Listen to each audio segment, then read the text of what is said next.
इयत्ता 4 स्वाध्याय लोककल्याणकारी स्वराज्याचे व्यवस्थापन। एका वाक्यात उत्तरे लिहा। 1. शिवरायांनी कोणकोणत्या सत्तांशी संघर्ष केला?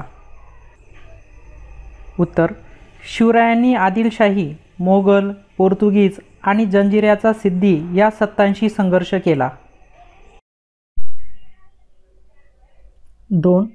शिवरायांनी अष्टप्रधान मंडळाची निर्मिती का केली? उत्तर: राज्यकारभाराचे काम व्यवस्थित चालावे म्हणून शिवरायांनी अष्टप्रधान मंडळाची निर्मिती केली। 3. हिंदवी स्वराज्य म्हणजे काय?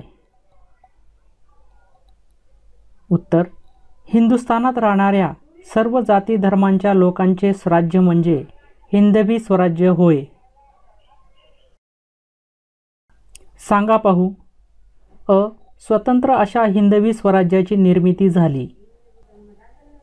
उत्तर: आदिलशाही, मोगल, पोर्तुगीज आणि जंजिऱ्याचा सिद्दी या सत्ता मराठी मुलखावर वारंवार हल्ले करीत गावांची लुटमार करत असत।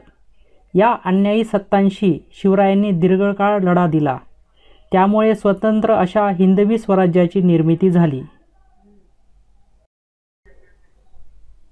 आ. स्वराज्यातील रयतेला दुष्काळाची तीव्रता कधीही जाणवली नाही। उत्तर: दुष्काळाच्या वर्षी शिवराय सरकारी कोठारातून रयतेला मोफत धान्य वाटत असत। धरणे, कालवे, बंधारे यांची कामे काढून लोकांना रोजगार देत असत। रोजगार मिळाल्यामुळे स्वराज्यातील रयतेला दुष्काळाची तीव्रता कधीही जाणवली नाही। ई. शिवरायांनी मल्लम्मा देसाई हिला किताब दिला।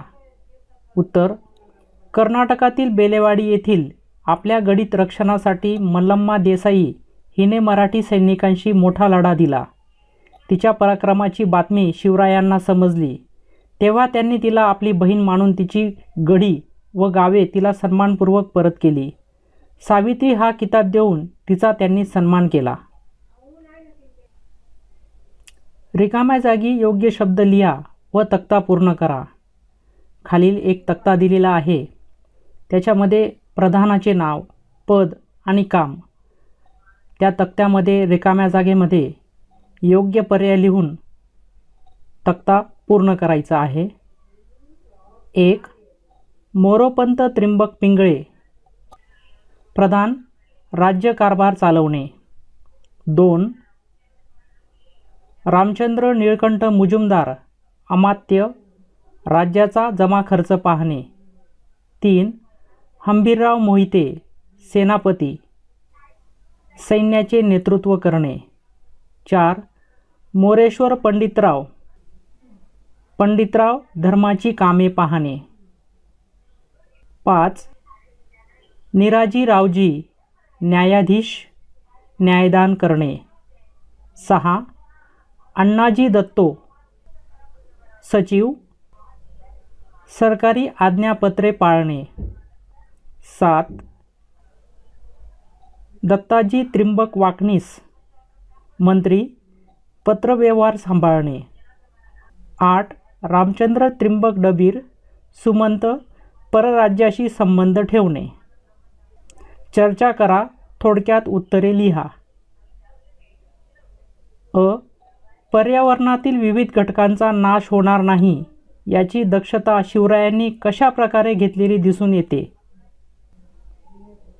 उत्तर: पर्यावरणातील जंगले, पाणी यांची विशेष काळजी घेण्याचे आदेश शिवरायांनी दिले होते। राज्यातील जंगले लोकांकडून नष्ट होणार नाहीत याकडे ते अधिक लक्ष देत।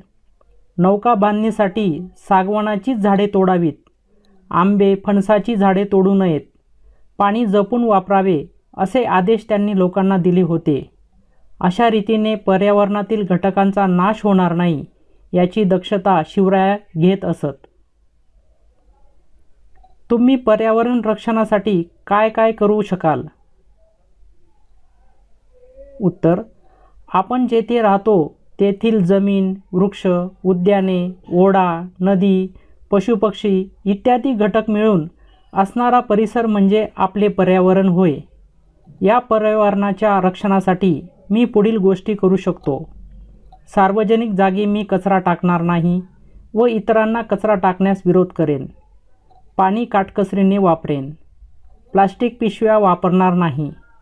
माझ्या घराभोवती व शाळेजवळ रोपटी लावून त्यांना पाणी घालेन. पर्यावरण रक्षणासाठी छोटे बोर्ड तयार करून परिसरात लावेन.